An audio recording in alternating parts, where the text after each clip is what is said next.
Hello students, good morning to all of you. Geography की class में आपका हार्दिक स्वागत और अभिनंदन करता हूं। ज्योग्राफी की पिछली क्लास में हमने यूरोप महाद्वीप के अंतर्गत पार्ट सेकंड की बात की थी, जिसके अंतर्गत हमने पॉलिटिकल मैप को देखा था और यूरोप महाद्वीप के अंतर्गत यूरोप के बृहत मैदान की अवस्थिति को हमने देखा था। तो आइए चलिए स्टार्ट करते हैं। यूरोप महाद्वीप के अंतर्गत कौन कौन सी बातें हमको और जाननी बाकी रह गई है, इसी कड़ी में हम स्टार्ट करते हैं यूरोप महाद्वीप। और आशा करते हैं कि आप लोग स्टूडेंट एटलस लेकर के बैठे होंगे। जो नए स्टूडेंट आए होंगे उनको मैं बता दूं, ये स्टूडेंट एटलस है, आप लोग ले लीजिएगा, जिससे आपको मैपिंग आसानी से सीखने में मजा आएगा। और ये यूरोप महाद्वीप का नक्शा है, आप लोग देख लीजिए। फिर चलिए आइए हम स्टार्ट करते हैं यूरोप महाद्वीप में बचे हुए भागों को। तो उसमें हम बचा गया था बाल्कन देश। यूरोप महाद्वीप में बाल्कन कंट्री या बाल्कन देश कहा जाता है। हम जानते हैं कि जो बाल्कन देश होता है वह काला सागर व एड्रियाटिक सागर के मध्य, यूक्रेन के दक्षिण में हमने काला सागर बताया था, और एड्रियाटिक सागर या इटली के पास पाया जाता है। एड्रियाटिक सागर के मध्य सांस्कृतिक एवं निर्जातीय विविधता वाली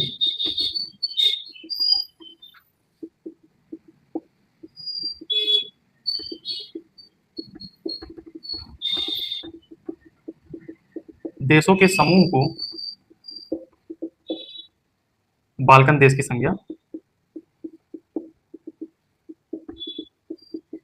दी जाती है।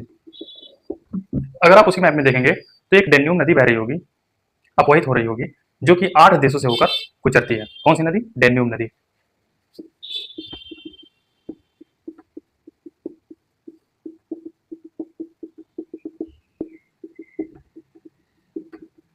डेन्यूब नदी 8 देशों से होकर गुजरती है। यह एक अंतर्राष्ट्रीय नदी मानी जाती है। जब 8 देशों से होकर गुजरेगी तो यह एक प्रकार की अंतर्राष्ट्रीय नदी मानी जाएगी। अंतर्राष्ट्रीय नदी मानी जाएगी डेन्यूब नदी। फिर से बात करते हैं, वोल्गा नदी के बाद यह दूसरी सबसे बड़ी नदी है। यूरोप की सेकंड लार्जेस्ट रिवर। फर्स्ट कौन है? वोल्गा नदी, जो कि रूस में अवस्थित है। फिर हम इसमें नेक्स्ट बात करते हैं, जिसका उद्गम जूरा पर्वत के समीप होता है। जो डेन्यूब नदी है, अगर हम इसका उद्गम देख लें तो जूरा पर्वत से होता है, और यह जो जल विसर्जन करती है वो करती है काला सागर में।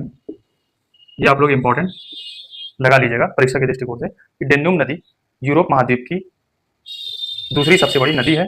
पहली वोल्गा नदी है, और जो डेन्यूब नदी है वो एक प्रकार की अंतर्राष्ट्रीय नदी है, क्योंकि यह 8 देशों से होकर गुजरती है। और जो इसका उद्गम स्रोत है वो जूरा पर्वत है, और जो इसका जल विसर्जक है वो है काला सागर। आई होप आप लोगों को समझ में आ गया होगा। फिर हम इसी के अंतर्गत नेक्स्ट बात करते हैं, आल्प्स पर्वत श्रेणी के भाग।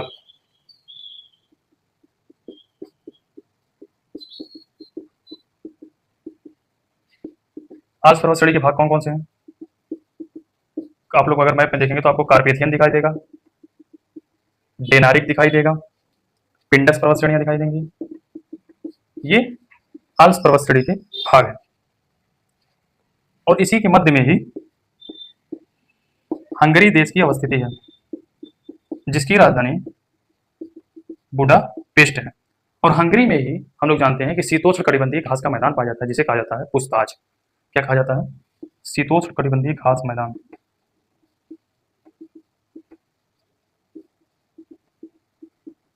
यह अवस्थिति है जिसे कहा जाता है पुछताछ घास का मैदान। ये इंपॉर्टेंट हो जाता है परीक्षा की दृष्टिकोण से, क्योंकि हमेशा सुमेलित करने के लिए क्या पूछ लेता है, एक तरफ देश दे देगा और उसके बगल दे देगा कि कौन से घास मैदान कहाँ पर अवस्थित है। जैसे हंगरी में पुछताछ घास का मैदान हो गया, वेनेजुएला में लानोज घास का मैदान हो गया, उत्तरी अमेरिका में प्रेरीज घास का मैदान हो गया, दक्षिण अफ्रीका में बेल्ट्स हो गया। इसी प्रकार से पूछे जाते हैं हमारी परीक्षा में, तो आप लोग नोट कर लीजिए इसको। फिर हम इसी में नेक्स्ट बात करते हैं,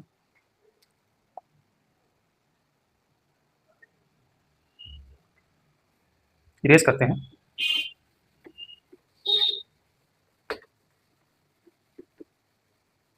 तो आप लोग मैप में देख रहे होंगे तो आपको दिखाई देगा एड्रियाटिक सागर और टिरहिनियन सागर। टिरहिनियन सागर के मध्य किस देश की अवस्थिति है? आल्प्स पर्वत और जूरा पर्वत के दक्षिण में सिसिली द्वीप प्लस लिपारी द्वीप की अवस्थिति है। और हमने बात किया था कि लिपारी द्वीप पर ही भूमध्य सागर का प्रकाश स्तंभ कहे जाने वाली स्ट्रोम्बोली ज्वालामुखी लिपारी द्वीप पर ही अवस्थित है। जो कि वन डे वन टॉपिक में यह चर्चा हो गया था। इसे भूमध्य सागर का प्रकाश स्तंभ भी कहा जाता है, स्ट्रोम्बोली ज्वालामुखी को। फिर इसी में नेक्स्ट बात करते हैं हम। इटली प्रायद्वीप के मध्य में अवस्थित है।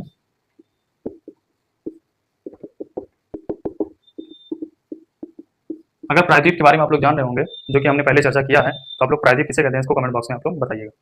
इटली प्रायद्वीप के मध्य पर्वत श्रेणी है जिसे कहते हैं एपेनाइन्स पर्वत श्रेणी। ये भी प्रीलिम्स परीक्षा में प्रीवियस ईयर क्वेश्चंस में ये क्वेश्चन पूछ चुका है। फिर इसी के अंतर्गत हम नेक्स्ट बात करते हैं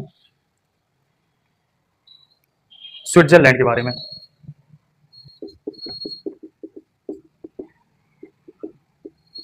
स्विट्जरलैंड जो है वो आल्प्स पर्वत श्रेणी के भाग जूरा पर्वत पर अवस्थित है। यहाँ पर क्या है, पर्यटकों की संख्या अधिक आती है। यहाँ पर अर्थव्यवस्था का प्रमुख स्रोत है। यहाँ पर पर्यटन के साथ साथ घड़ियों के उत्पादक एवं निर्यात के लिए विश्व प्रसिद्ध है।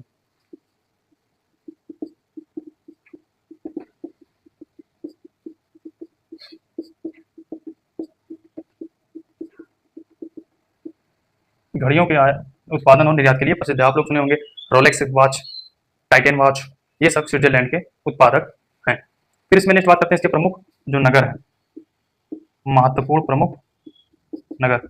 आपने ज्यूरिख सुना होगा, जिनेवा सुना होगा, आप लोगों ने बर्न सुना होगा। इसके महत्वपूर्ण नगर है और स्विट्जरलैंड की जो राजधानी है वो बर्न है। फिर इसमें नेक्स्ट बात करते हैं इसकी दक्षिणी भाग में पो नदी घाटी यूरोप में चावल उत्पादन की उत्तरी सीमा है। इटली में ही पो नदी घाटी की अवस्थिति है या यूरोप में चावल उत्पादन के लिए प्रसिद्ध है। और इसी पो नदी को ही हम इटली की गंगा के नाम से जानते हैं। अगर पेपर में आपके पूछ किया जाए तो किसी स्टेटमेंट्स में, किसी कथन में आपसे पूछा जाए कि इटली की जो गंगा है वो पो नदी है, तो आप लोग इसको सही मानेंगे। फिर उसके बाद नेक्स्ट हम बात करते हैं इसके मुहाने पर स्थित वेनिस नगर नहरीय जल परिवहन का उत्तम उदाहरण है।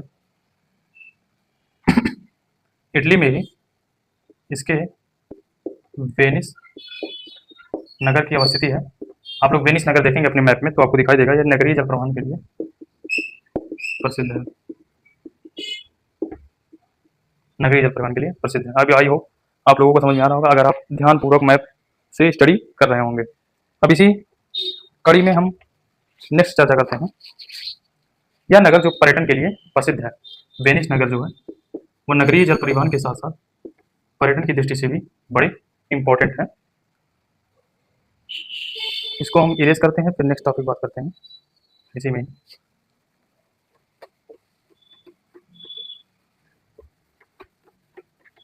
आज हमने यूरोप का मैप नहीं बनाया है, आप लोग बनाने का प्रैक्टिस करते रहिएगा। पो नदी तट पर अवस्थित प्रमुख नगर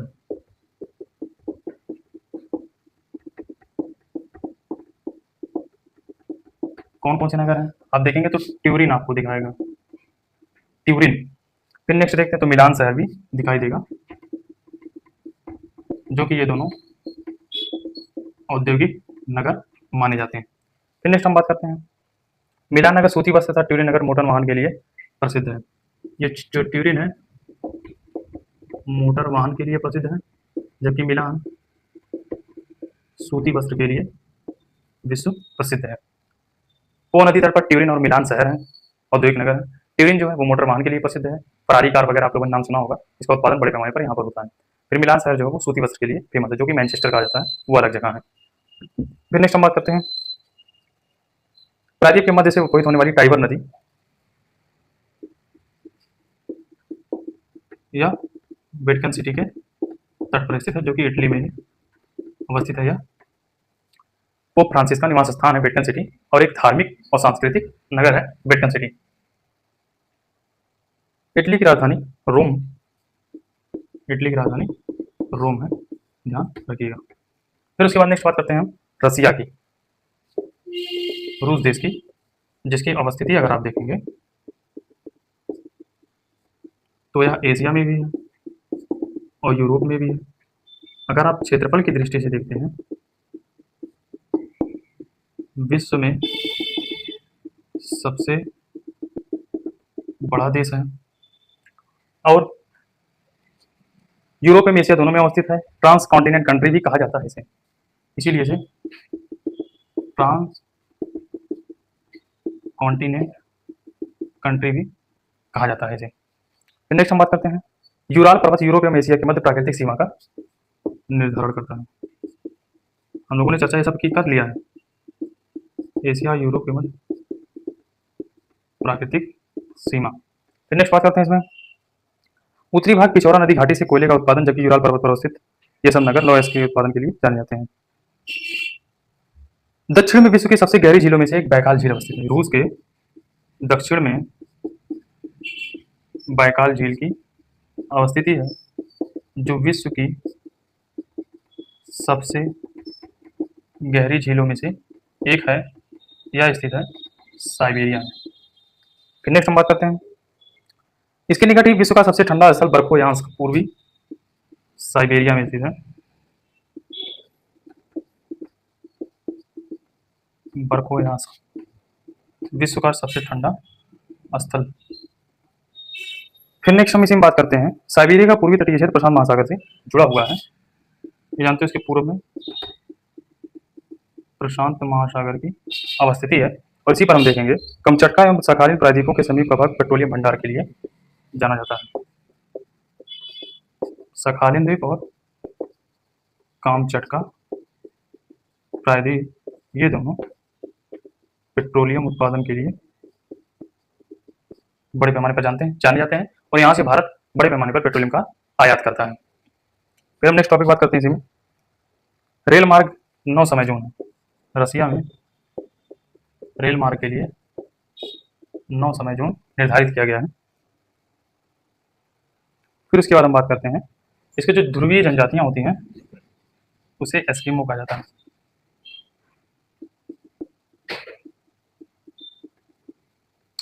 ये पूरी चर्चा यूरोप महाद्वीप के अंतर्गत हमारी चर्चा विस्तार से हुई है।